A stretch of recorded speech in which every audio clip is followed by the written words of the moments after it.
Sejam muito bem-vindos, sejam muito bem-vindas. Eu sou a Ana Lara e esse é um espaço desenhado para discutir as estratégias que sustentam o crescimento de profissionais e empreendedores.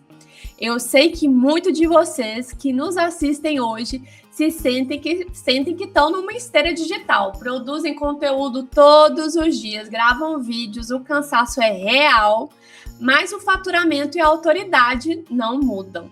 A maior dor do empreendedor hoje no digital não é a falta da vontade de aparecer.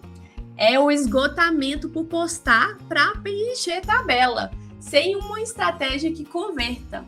Hoje o Matheus Merígio vai nos mostrar como parar de apenas reagir aos algoritmos e começar a antecipar os movimentos do mercado. Ele vai traduzir a sua experiência de mais de 15 anos de comunicação com passagens pelo SBT e outras grandes empresas para ensinar o pequeno negócio e o autônomo a transformar as ideias em ações que geram relevância real. Matheus, seja muito bem-vindo.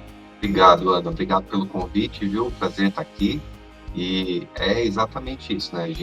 Eu tenho aí alguns poucos anos de experiência, né? A gente está há alguns anos no digital, mas eu venho de uma mídia offline, né? Então, offline é tudo que não é necessariamente vinculado à internet, né? E eu venho de carreira de televisão e de área de publicidade, né? Depois, minha mãe já é investidora da área, então eu acabei crescendo aí nessa galera, mas o digital ele apresenta desafios que penso eu que nunca foram apresentados antes, principalmente com a velocidade das coisas, né? Então, Sim. A gente tá tendo que assoviar e chupar cana aí ao mesmo tempo, mas faz parte do jogo. Furacão, né, Matheus? Furacão. Matheus, no nosso primeiro bloco a gente chama de diagnóstico da tempestade. Eu costumo defender que o pequeno empreendedor ou o profissional autônomo, ele não falha por falta de esforço. Na verdade, ele posta, ele faz stories, ele trabalha até muito, mas ele falha por falta de antecipação e de uma estrutura estratégica por trás da câmera. Olhando para o mercado atual, qual é o movimento errado que você vê que as empresas e os profissionais, eles repetem, achando que eles estão acertando na construção da autoridade deles? Eu penso, Ana, que é uma sucessão de erros, né? Quando a gente fala, por exemplo, de estratégia digital, né? Muito se fala, o que é estratégia digital, como que a estratégia digital está se dando, como que ela não se dá. É importante que você pare de acreditar em discursos que prometem facilidade, né? Isso daí é o mais importante no meu ver, no meu critério. E comece a levar realmente a opinião de especialistas das áreas, né? E acredite no profissional que você está confiando ali. Vou dar um exemplo muito claro, né? Quando você vai ao médico, é importante que você confie naquele médico que você escolheu, né? Quando você opta por um tratamento, é importante que você confie naquele tratamento que o médico te indicou e você aceitou, né? Assim como é importante que você confie na agência que está te atendendo, obviamente, né? Se houver uma previsibilidade.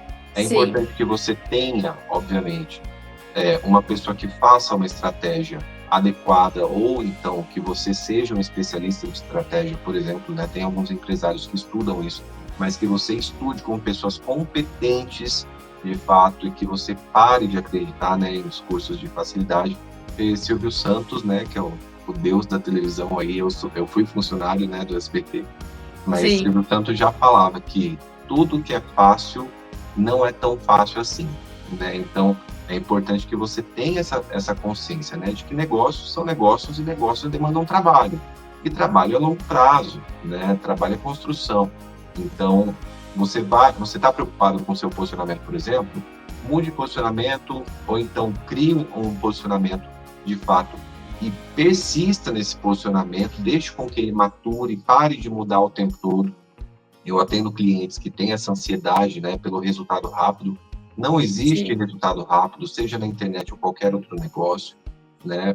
E quando o resultado ele acontece muito rapidamente, muito se fala, né, em fórmulas mágicas, vamos fazer tanto de faturamento em uma semana, por exemplo, né? São alguns discursos bem famosos aí na internet. Os 7 dígitos em 7 dias, né? Exato, 7 em 7, 6 em 7, aquela coisa toda, Isso. né? E sem criticar o trabalho desses colegas, não é essa a intenção, mas para você ter esses 7 dias, foram meses de trabalho prévio.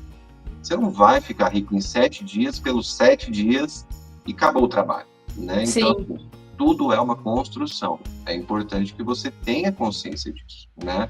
Eu sofro muito com isso hoje, porque muitos clientes chegam na agência já com a água assim, que já passou do pescoço, e acham que a agência, né, você vai pagar lá alguns milhares de reais e que vai resolver a vida. Não vai resolver a vida, né? Isso daí, a agência, ela é uma parte do planejamento e também da execução, né? Mas Sim. a participação e o trabalho do empresário não vão ficar mais leves. O empresário vai ter que trabalhar da mesma maneira, né? Então, eu acho que a consciência do trabalho é o que é o precursor de tudo.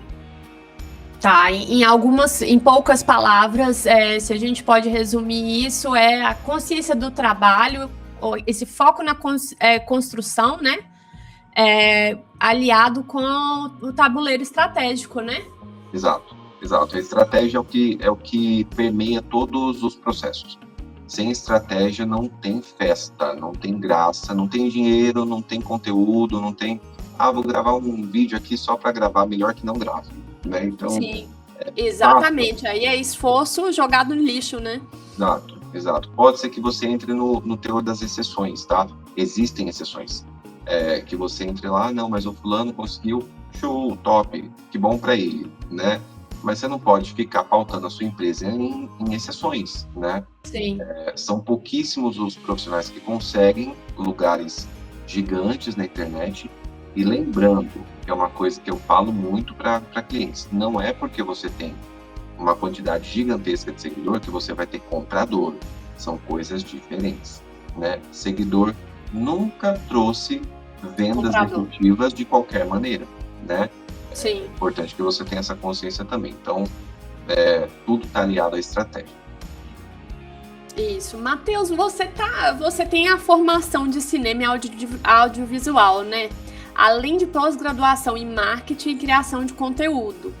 O que o pequeno empresário, ele costuma achar que ele costuma achar que para ter um posicionamento digital forte, ele precisa de uma estrutura de TV ou de uma agência gigante?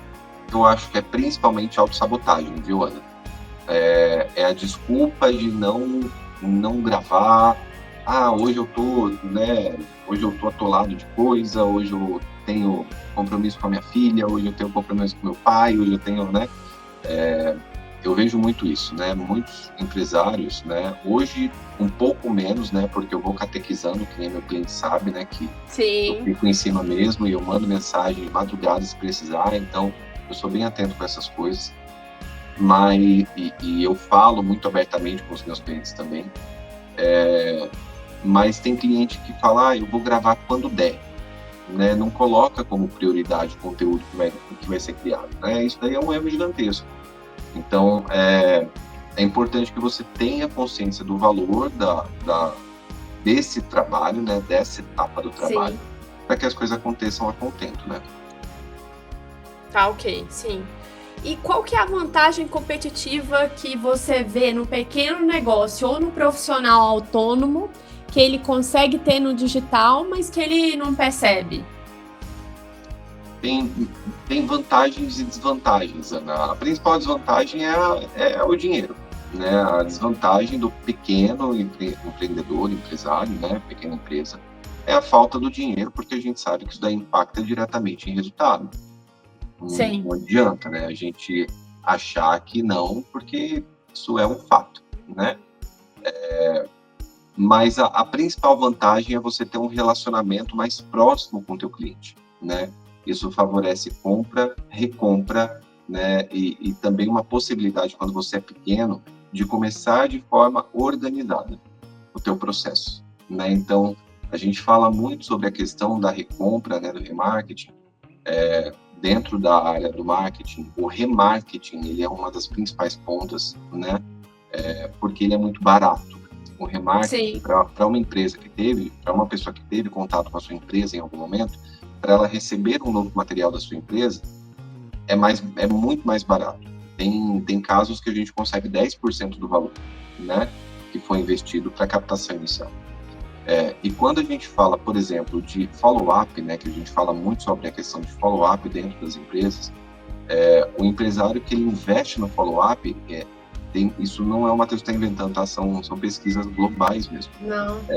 Tem empresários que, assim, economizam 75% do valor investido, né? Porque o follow-up, ele é essencial. Sem contar que ele reduz, né, o seu custo de aquisição por cliente, né? Total. Então, você né, eu falei agora, a redução de 75% é nessa aquisição de cliente, né? Então, assim, você não vai ficar buscando novos clientes o tempo todo. Você simplesmente trabalha os clientes que já são os seus compradores. De alguma maneira, eles já confiam em você, né? Sim. De alguma maneira, os clientes já tiveram um relacionamento com você, já compraram de você, de alguma forma. Já então, conhecem o seu perfil, né?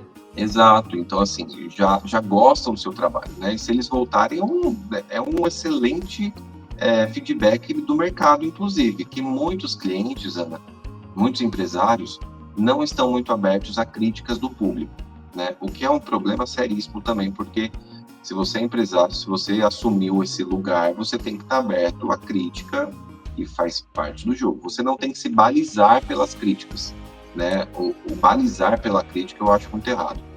Mas é importante que você tenha uma maturidade. Mas eu acho que é uma forma de encurtar o seu caminho para adaptar o produto para o que o público está buscando, né? Exato. Então, assim, é importante que você não balize o seu negócio em cima de crítica e muito menos de elogio, né? Não podemos ser imaturos dessa maneira. Mas é importante que a gente tenha ali um olhar criterioso, falar, ó, estão falando isso daqui, será que eu não tenho que me atentar? Né? Não se blindar as coisas, né? Olhar com maturidade para essa questão também. E aí, com tudo isso, você acaba, de alguma maneira, reduzindo seu custo de aquisição de cliente, porque você melhora a sua estratégia, melhora seu posicionamento, né? Você faz um conteúdo muito mais eficiente. Você também trabalha na questão da demanda, né, da oferta-demanda, e você se ajusta ao mercado de alguma maneira, né? Então é importante que olhe para todos esses lados.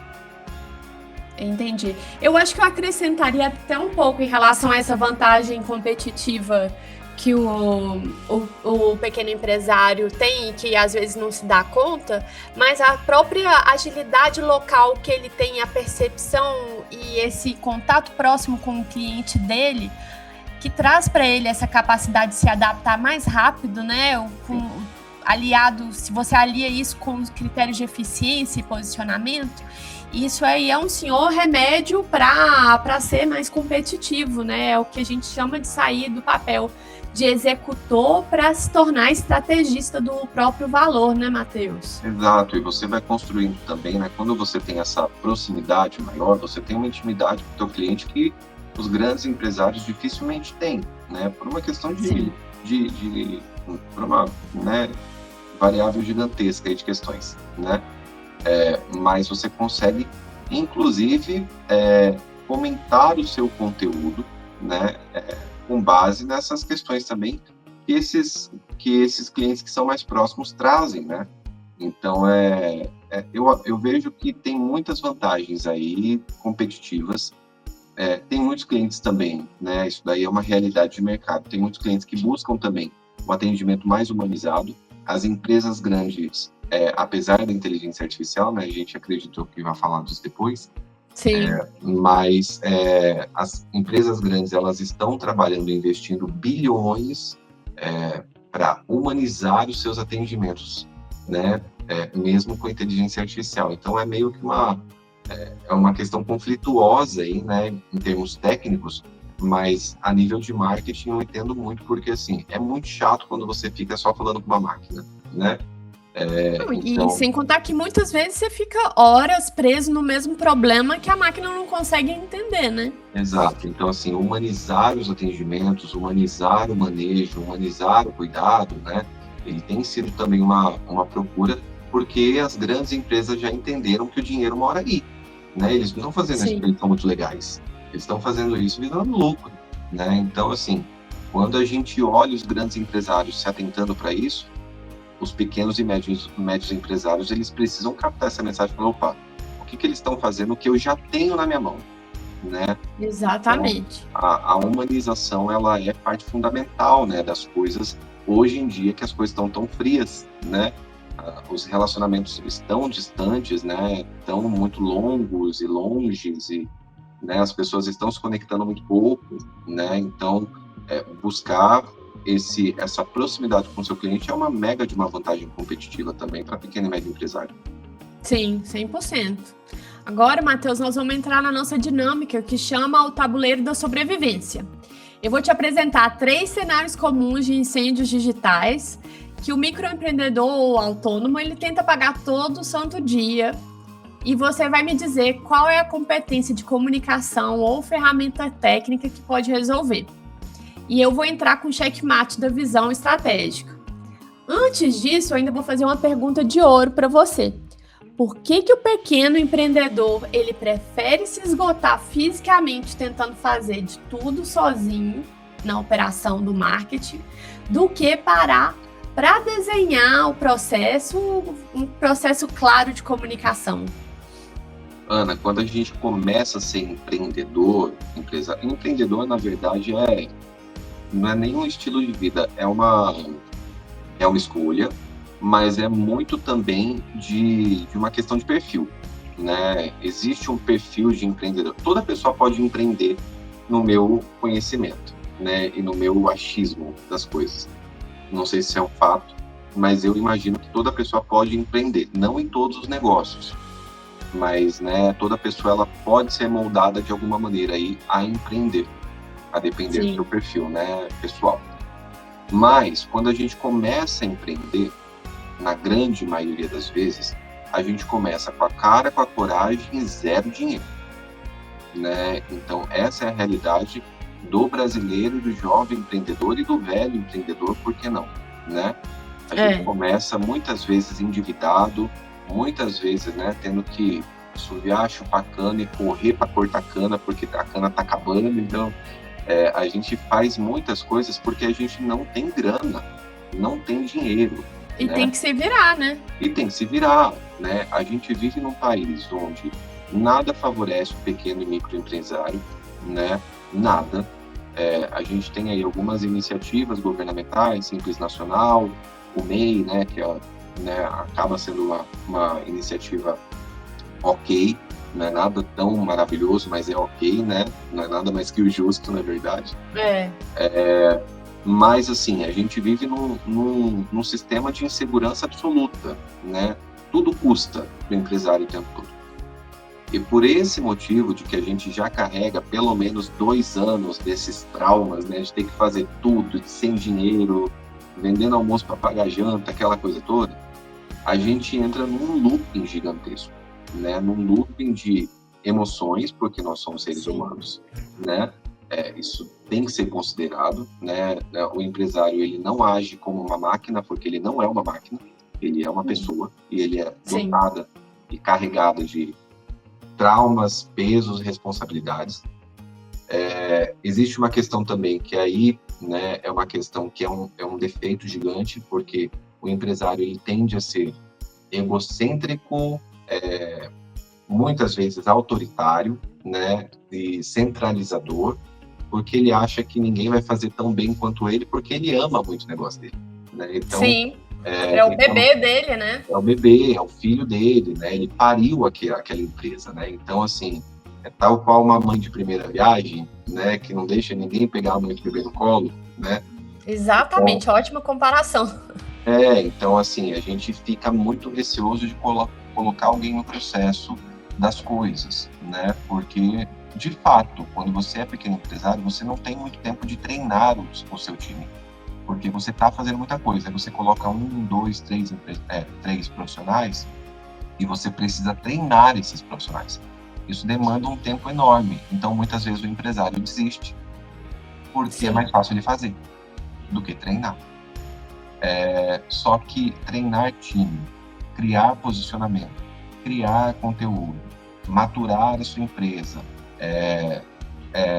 terceirizar responsabilidades, faz parte da sua maturação de empresário. Né? Para escalar, senão não consegue escalar e concentrar onde existe o foco no valor, né? Exato. Onde o valor retorna.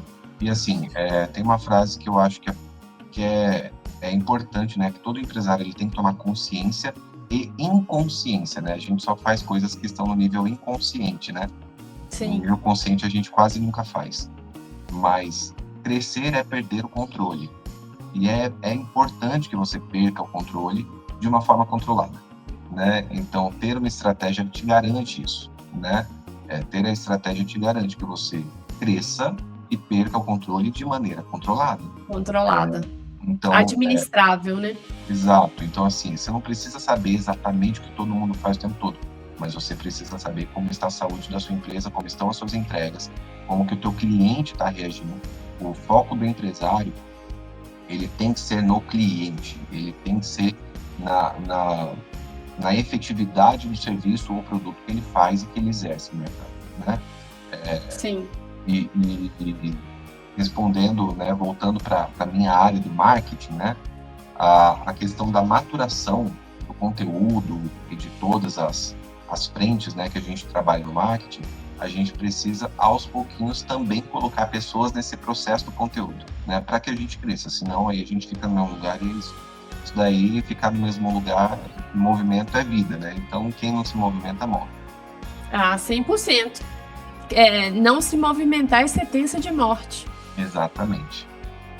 Então, eu vou te trazer agora os cenários de incêndio e você vai fazer o comentário sobre de que maneira que isso pode ter uma solução e eu trago o checkmate com a questão estratégica. O primeiro cenário eu sinto que sou escravo do meu Instagram.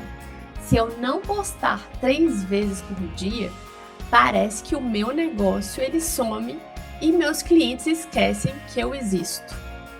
O primeiro erro aí está em você ter apenas o Instagram como canal de aquisição, né? Isso é um erro enorme, muitos empresários cometem esse erro, muitos profissionais autônomos cometem esse erro, né?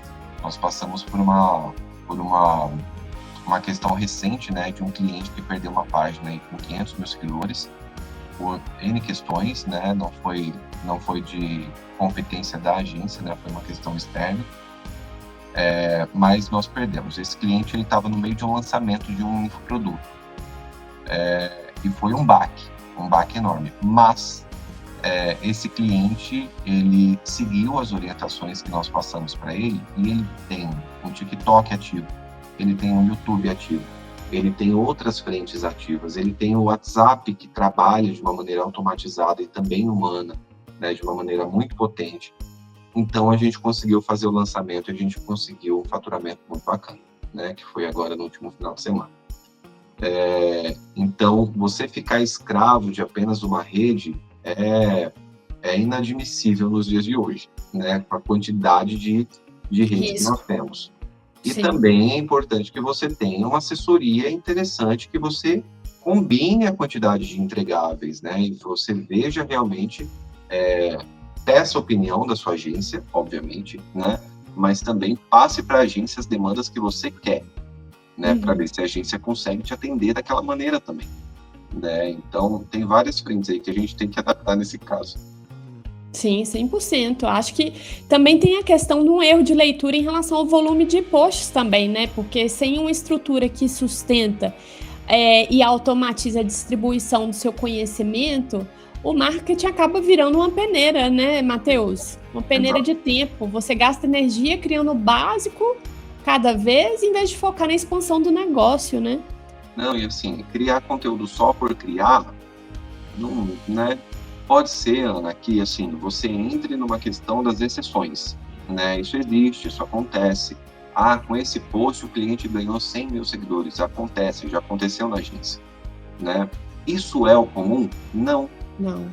Não é o comum, né? E as pessoas precisam entender isso, né? Porque você não pode pautar a estratégia da sua empresa numa possibilidade de cair na exceção do orgânico do Instagram porque você é muito legal, entendeu? Não é assim que as coisas funcionam, né? Ou então, cria uma estratégia, voltamos na estratégia junto com a sua agência, junto com o seu estrategista, junto com a sua equipe. Sim. Precisamos aqui de 10 posts por dia, tudo é possível, tudo dá para fazer. Lembrando que 10 posts por dia, cada story no Instagram tem 1 minuto, né? Mas dá para você fazer story em 15 segundos. Se a gente está falando aí de 10 posts por dia, são 150 segundos, né? Então a gente está falando de menos de 3 minutos, né? De você gravar esses 10 materiais. Grava esses 10, mas não vai ficar hiper bem produzido. Faça conforme a sua estratégia permite e exige, né? Então, crie essa demanda. Tenha uma equipe que te auxilie nisso, porque sozinho você não vai conseguir, nunca, jamais, né? É importante que você conte com profissionais aí, né? Tem uma série de coisas que precisam ser revistas nesse caso. Sim. O cenário 2, Matheus, eu tenho vergonha de aparecer na câmera. Eu sinto que eu não sei falar bem e quando eu tento gravar um vídeo, eu passo 3 horas travado e desisto. Daí você tem psicólogo, né? Tem terapeuta, não tem... os seus defeitos só você consegue enxergar. Ponto. Ninguém está muito preocupado com o frizz do seu cabelo, ninguém está muito preocupado com a sua pele oleosa, ninguém está muito preocupado que você ficou torto, que você sentou errado, que o seu flanco está aparecendo. Ninguém está preocupado com isso. Ponto. As pessoas têm os problemas delas. E assim, ninguém também chuta cachorro morto. Se as pessoas estão te criticando demais, você tem que dar graças a Deus. Porque hoje em dia, né, para uma pessoa parar de criticar, é porque isso daí atenção. E, né, já diria a Cardi B que os haters ajudam também, né? Então, né, tudo para o algoritmo subir também é auxílio, né? É isso mesmo. Mas, assim, eu penso que isso daí, a principal coisa, papo de gente grande mesmo, é que, assim, você não tem vergonha de aparecer, não vai aparecer, paciência, para de fazer tudo que você está fazendo, sai do jogo e dá espaço para quem queira. Ponto. Não tem conversa, né? A gente falou isso algumas vezes, né? Criança faz o que gosta, adulto faz o que precisa. Não tem escolha nos dias de hoje. Quer vender de maneira escalonável, de maneira a escalar o teu negócio, quer aumentar o faturamento, quer aumentar a sua presença digital, meu amigo, tem que gravar. E não é no momento que você pode gravar. Você tem que abrir espaço na sua agenda, isso tem que ser prioridade, né? Porque, assim, conteúdo é prioritário. O conteúdo não é no momento que dá, não é no momento, vou ver um horário da minha... Não, cara, você, tem que gravar tal dia, grava tal dia, cancela o que você tiver. Sim. Porque isso faz parte do seu negócio, né? É uma frente, se ninguém te vê, ninguém vai comprar, né? Se você for apagar esse incêndio aqui, que isso acontece muito, se for apagar esse incêndio dessa vez e não fizer o que precisa fazer no seu conteúdo, você está fora do jogo. Se não tiver o tesão de gravar, outra pessoa vai gravar no teu lugar. Exatamente. E se você mesmo não domina a narrativa do seu próprio valor, você perde a agilidade que você precisa para o mercado te enxergar com a autoridade que você quer, né? Exatamente. Aí você abre precedente para outras pessoas. Eu faço muito isso, Ana, no setor médico que eu atendo, né? Tem um monte de médico picareta. E assim, falo tranquilamente, porque isso é a realidade hoje, um monte de médico picareta, um monte de profissionais não médicos invadindo a área médica, né, fazendo procedimentos de atuação exclusiva do médico, porque os médicos, muitas vezes, eles se colocam numa posição de, não, estou na correria, não vou gravar. Sim. Né? Bons médicos, quando a gente vai ver, não na sua maioria, mas em muitos casos, bons médicos, eles simplesmente não estão gravando material, não estão gravando conteúdo, porque ele tem que ir lá apagar o incêndio da paciente, estudar para o congresso não sei o quê, preparar a aula não sei o quê. Aí, a hora que você vai ver, um cara que não tem residência, um cara que não tem o estudo que você tem, um cara que não Consegue tem... escalar. Ele tá com 200, 300, 500 mil seguidores. E você tá lá com a sua micropágina porque você não tem tempo de fazer o marketing, né? Aí depois não adianta reclamar. E é isso, o papo é esse, cara. A responsabilidade é do profissional. A agência está aqui para auxiliar, mas a agência não faz nada por ninguém, né? A agência, ela acompanha o ritmo que o cliente determina. E tem questões também, né? Tem a questão de tempo e prioridade. Não, muitas vezes não é questão de tempo, a maior parte das vezes é questão de prioridade, né? Não, 100% Se isso é prioridade... 100% das vezes. E eu falo isso porque eu já faço isso faz muitos anos. É sempre por prioridade. Ponto final. Nunca é por falta de tempo. É porque ou você não organiza a sua agenda, né? Ou porque você ainda não entendeu a importância do negócio, né? E tá tudo bem, tá, Ana? Não querer entender a importância do negócio. Pague para ver como as coisas serão, né? Porque Exatamente. O mundo tá mudando e camarão que dorme onda leva, né? Então, assim, pague para ver, né? Se você não priorizar a resposta da sua agência, agora é um desabafo. Estou desabafando. Você não prioriza a resposta para a sua agência, para o seu estrategista, para o seu marketing. Se você, não, depois eu vejo. Não, vou fazer tal coisa. Eu vou primeiro para Pode esperar o resultado de hoje para amanhã, né, Matheus? Pois é, então assim, esteja consciente de que o teu resultado vai ser muito aquém de quem prioriza. Então, são escolhas, né? Tudo é escolha. Escolha o seu difícil. Exatamente. E agora nós vamos para o terceiro cenário, que é minha empresa vende bem no boca a boca, mas no digital parece que nosso posicionamento é amador. Nós atraímos clientes curiosos ou que só pedem desconto. Ana, para quem tem a experiência do varejo, não é meu caso, eu nunca fui do varejo, de porta, né, de local físico, eu sempre fui da comunicação, né, e também da área médica. Então, eu tenho muita convivência, por exemplo, de fazer triagem de paciente no hospital, enfim. Então, né, a minha vida é outra. Mas eu atendo também indústrias na agência. Sim. E a indústria, ela lida com o mercado varejista. Quando a gente fala do varejo, um shopping, por exemplo, vamos citar nomes aí, tá? Na Renner. Quantas vezes você entrou na Renner e não comprou? Quantas vezes você entrou na C&A e não comprou? Com probabilidade muito menor do que se fosse numa loja mais cara, né? Entendeu? Mas quantas vezes você entrou numa lojas americanas e não comprou? Eu falo por mim, muitas. Muitas. E, obviamente, eu não fico contando. Mas, na grande maioria das vezes, eu não compro. Porque eu entro, eu dou uma olhada e saio. E pronto. E tá tudo bem. E tá tudo certo, né? É a mesma coisa com o teu cliente curioso. Ele vem, pergunta o preço e vai embora. Foi uma curiosidade dele. Isso quer dizer que eu não tinha dinheiro para não comprar? Não. Quer dizer que naquele momento eu não queria comprar, né?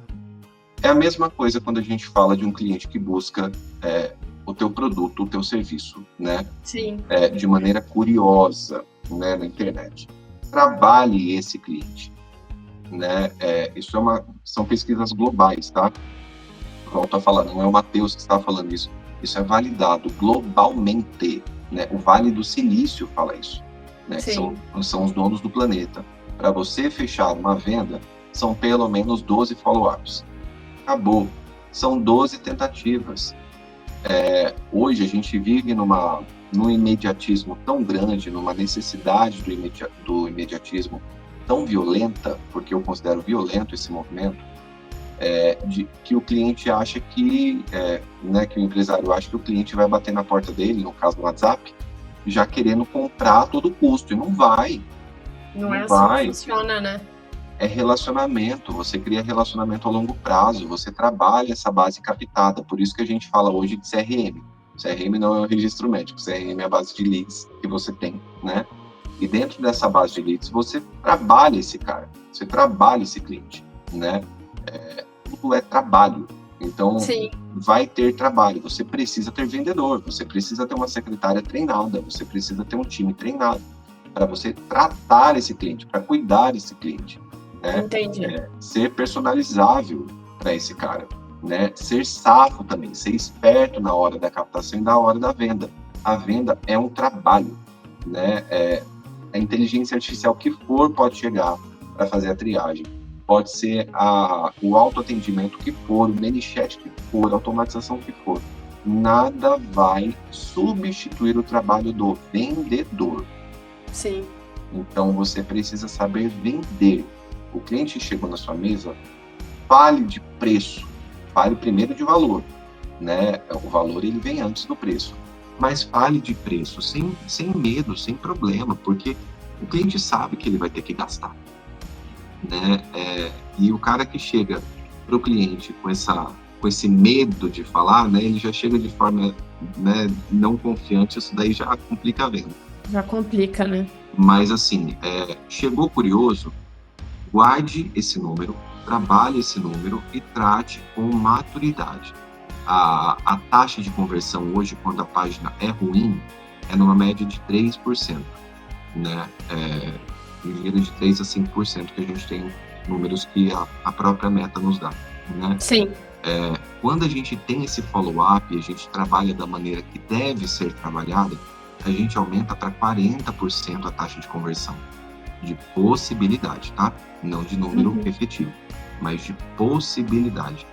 É muita coisa, né? A gente aumenta em 10 vezes quase. É uma economia gigante, estrondosa, né? E não só economia, é um faturamento enorme. Porque se você aumentasse de 5% para 20%, já seria 15% a mais de possibilidade de compra dentro dessa empresa, né? Então, assim, pare de subestimar. De qualquer forma, se em algum momento você vê que as vendas, você fez tudo o que precisa fazer e as vendas não estão acontecendo, aí você precisa mudar de fato seu posicionamento. E também existe a questão do orçamento com o público que você trabalha, né? Ah, mas eu quero fazer só no orgânico, pague para ver também, né? Então, são várias as frentes aí que a gente precisa analisar. E tenha mais paciência para esperar, né? Porque no orgânico o timing é diferente. Não, muitas vezes esse timing não acontece, né? Muitas vezes. Isso daí é claro e categórico, porque veja só, existem clientes hoje, por exemplo, cirurgia plástica, é uma área que eu atendo muito. Tem clientes por aí hoje colocando 150, 200 mil reais em tráfego. Como que um cliente acha que na forma orgânica ele vai captar? Não vai, entendeu? Ele até capta um ou outro, mas é por isso que ele vive de indicação. Sim. Né? Então, assim, se vai jogar o jogo, joga o jogo direito. Né? Então, não coloca a culpa numa frente ou só na outra frente. Joga o jogo de forma adequada, joga o jogo direito. E é isso. Em outras palavras, né, essa inconsistência entre a entrega e a percepção digital, na verdade, ela mostra que para validar você precisa de presença digital para validar o preço e uma presença digital reforçada, né, Matheus? Você não pode ficar refém dessa guerra de leilão de preço, né? Você precisa posicionar a gestão e o posicionamento, porque é o que vai te separar entre continuar apagando o incêndio de quem move as peças com intenção, que é o objetivo, né? Exato. E parar de burocratizar o processo, né, Ana? Porque, assim, uma estratégia, eu sofro isso com alguns casos, tá? De clientes que trazem essa demanda. A estratégia, ela não são muitas planilhas, muitos papéis e muitos não sei o quê. Na minha visão, a estratégia, ela introjeta a cultura. É o principal de tudo, né? Sim. O que é a cultura? Eu que o diga, né? Pois é, e assim, o que introjeta a cultura na tua equipe em você mesmo, que muitas vezes nem você sabe, né? Da sua própria empresa. Você acha que a sua empresa é uma coisa, mas não é. Por falta de clareza mesmo e de elucidação de estratégia mesmo, né? Sim. A cultura é o que o profissional, seja ele o dono ou o funcionário, respira sem precisar que as pessoas te lembrem o tempo todo. Faz parte da sua rotina. Ele sabe por que ele está ali. Ele sabe como que a empresa ela vai responder a determinado estímulo. porque ele sabe qual é o objetivo geral, né? O objetivo sempre vai ser o faturamento, mas não é só sobre faturamento, né? Existem leis agora recentes que os empresários precisam cuidar, por exemplo, da saúde mental dos clientes, né? Dos funcionários. E tudo isso entra no jogo da cultura. A cultura, ela basicamente é o que você faz quando ninguém está vendo. E quando você simplesmente entra na empresa e você sabe o que você precisa fazer sem precisar de cobrança, né? A cobrança sempre vai existir, faz parte do jogo, né? Se não quer ser cobrado, não pode trabalhar, né? Sim. Faz parte do mercado. Mas a cultura, ela deixa tudo muito mais claro, confortável, né? E as pessoas, elas trabalham num objetivo comum sem precisar ficar sendo forçado uma relação. Então, é importante que isso também fique claro para as pessoas, né? Sim. Matheus, nesse próximo bloco agora eu queria ver com você qual que é a brecha de oportunidade que você vê que a maioria das pequenas, médias empresas e autônomos tem hoje e que muitas vezes passa despercebido por eles. Eu penso que a humanização, Ana. A humanização, ela é importante. A gente fala, né? A gente estava falando há pouco, né? Das grandes empresas que estão olhando com carinho para essa questão, né? Até Sim. então, ainda existem, né? Empresas de telemarketing, por exemplo, que são terceirizadas por grandes companhias. É o caso da Claro, por exemplo, da Vivo, e, enfim, né? Grandes companhias que terceirizam os seus atendimentos na sua maioria. E são atendimentos que funcionam e funcionavam, e aí em algum momento essas empresas começaram a transitar somente para o autoatendimento e o atendimento, né, de internet, o atendimento digital, mas eles tiveram que retroagir. Não tem jeito, né? Porque a humanização, o cliente pede, eu quero falar com um atendente, acabou. E se precisar de mudar de banco para falar com um atendente, você vai mudar de banco, né? Exatamente, né? Eu sei disso porque, assim, uma das coisas que eu tenho Itaú há 1000 anos, desde os meus 10 anos de idade. Minha mãe abriu uma conta para mim, eu tinha 10 anos de idade, né? Meu primeiro salário foi aos 11. E desde os 10 anos eu tenho conta no Itaú. Eu tô lá no Itaú, tem coisa que eu odeio no banco, mas eu estou lá firme e forte. Porque, né, apesar de terem tidas várias trocas, né, do gerente, mas eu tenho o telefone pessoal da minha gerente. Se eu precisar, uma prova disso, eu estava no exterior faz alguns meses e eu precisei porque eu tive problema com o meu cartão. Eu passei mensagem para ela e ela me atendeu. Eu jamais teria isso num banco digital que não tem atendimento humano, né? Exato. Então, e eu sei disso porque eu passei um perrengue enorme no Peru, e com um banco digital que eu não consegui resolver. Sorte que eu tava com o Alan, né? E ele passou lá o cartão. Eu falei, cara, eu tô sem cartão de crédito, como que eu vou viver aqui, cara? Porque eu só tinha levado do banco digital, porque tinham feito uma promessa gigante, não sei o que, não tinha atendimento humano, não consegui falar. Ficou na mão, né?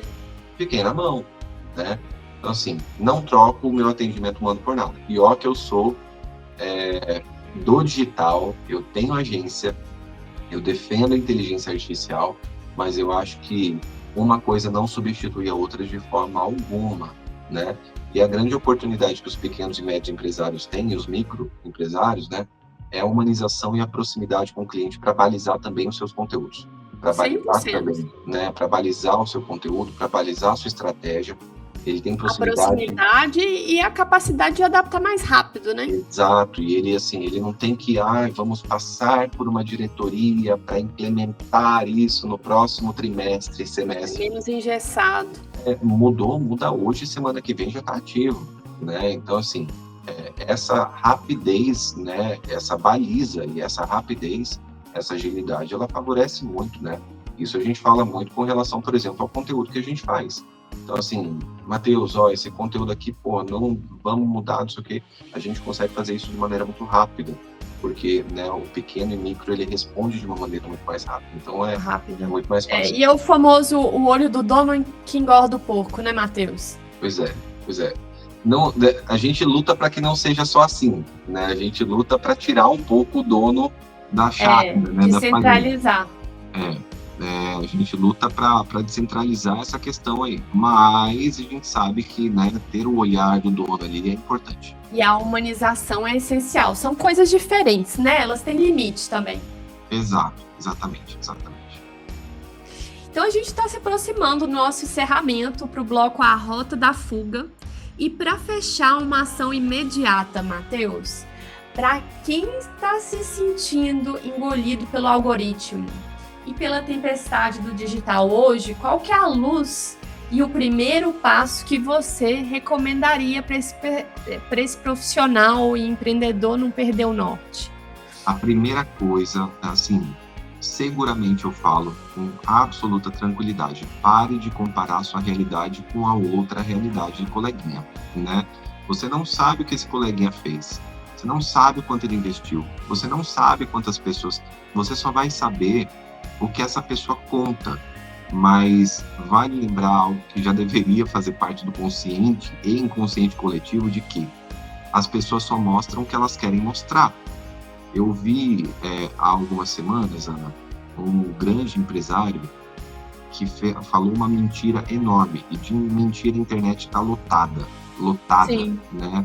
A internet, infelizmente, estávamos falando disso antes da gravação, né? É. A internet deu voz a grandes bandidos, né? Porque isso, na minha concepção, é bandidagem mesmo, né? Esse grande empresário que tem um alcance faraônico, violento, ele teve coragem de usar um criativo dele assim. Eu tenho tanto, acho que eram 2,5 milhões de faturamento que ele tinha, não lembro o número certo, mas era algo aproximado disso. Eu tenho 2,5 milhões de faturamento e eu coloco só R$5.000 no tráfego pago. Você olha e você fala assim, cara... Isso não existe. Não existe em lugar nenhum do planeta. Isso é mentira, né? Isso daí é uma safadez enorme, porque aí você pega um monte de desavisado e um monte de gente que está sensível e que está desesperado, vai lá, compra o curso do sem vergonha, né? Esperando aquele resultado. E não tem aquele resultado. E você começa a criar uma sucessão de frustrações, né? E muitas vezes profissionais sérios que trabalham de maneira consistente sofrem esse peso da pressão, né? Eu sei disso porque eu já sofri na agência pesos de clientes que me trazem essa demanda desses coaches de internet, né? Que prometem essas coisas faraônicas, assim. Isso não existe, né? Então, pare de acreditar nessas coisas. Tem a estratégia também em saber quem ouvir, né? O que diferencia grandes empresários de pequenos empresários, uma das coisas é você saber ouvir a pessoa correta, saber ouvir a pessoa certa. E discernir, né? Uma coisa é você ouvir, outra coisa é você acatar também. Exato, e discernir o que é mentira, né, cara? Porque, assim, é óbvio que ele não consegue um faturamento desse com esse grau de investimento, né? A gente tem que saber ter a maturidade, discernir, né, e parar de se comparar. É criar o próprio caminho, logicamente pautado em estratégias. Existem questões aí que são globais, que, né, o estrategista ele vai te passar técnicas, ele te passa as coisas, mas o trabalho é seu. O trabalho é seu. Nenhuma empresa vai fazer nada pelo teu negócio se você não trabalhar, né? Então, assim, o trabalho é seu, sobretudo de pequenos, micro e médios empresários, né? O grande empresário, ele já trabalha menos porque ele já passou por essas fases, né? Ou então ele vem de um setor de privilégio enorme e ele já tinha o dinheiro para injetar naquela companhia, né? Aí é outra questão, né? É outra situação, é outro parâmetro de comparativo. Não estamos falando do brasileiro padrão, né? A gente está falando de outras realidades financeiras. Mas o empreendedor que começa micro e vai para o pequeno e vai para o médio, né? Nesse processo, é importante que ele tenha olhos para isso, né? E que ele entenda e saiba discernir o que é mentira, o que é verdade, saiba balizar sua estratégia, e tenha consciência de que demanda tempo, né? Tudo é investimento. O tempo é investimento, o dinheiro que você coloca em investimento se cerque de pessoas que sejam competentes, que sejam pessoas decentes, né? Sim. E faça o seu negócio, porque não tem outro jeito, né? É você ter a maturidade de que você está fazendo o melhor que você pode dentro daquilo que você tem. Isso mesmo. E aquela coisa, né, Matheus? Estratégia não é luxo, é sobrevivência, né? É o que a gente tem falado aqui. Total. E se você se sente provocado com o que o Matheus trouxe hoje, não guarde esse insight na gaveta. Vá ao @Mateus com 2 T's, Merígio com G e @ANovaRota com 2 T's e utilize esses insights para organizar o seu próprio tabuleiro. Trabalhe com critério, mova a peça certa e até a próxima rota.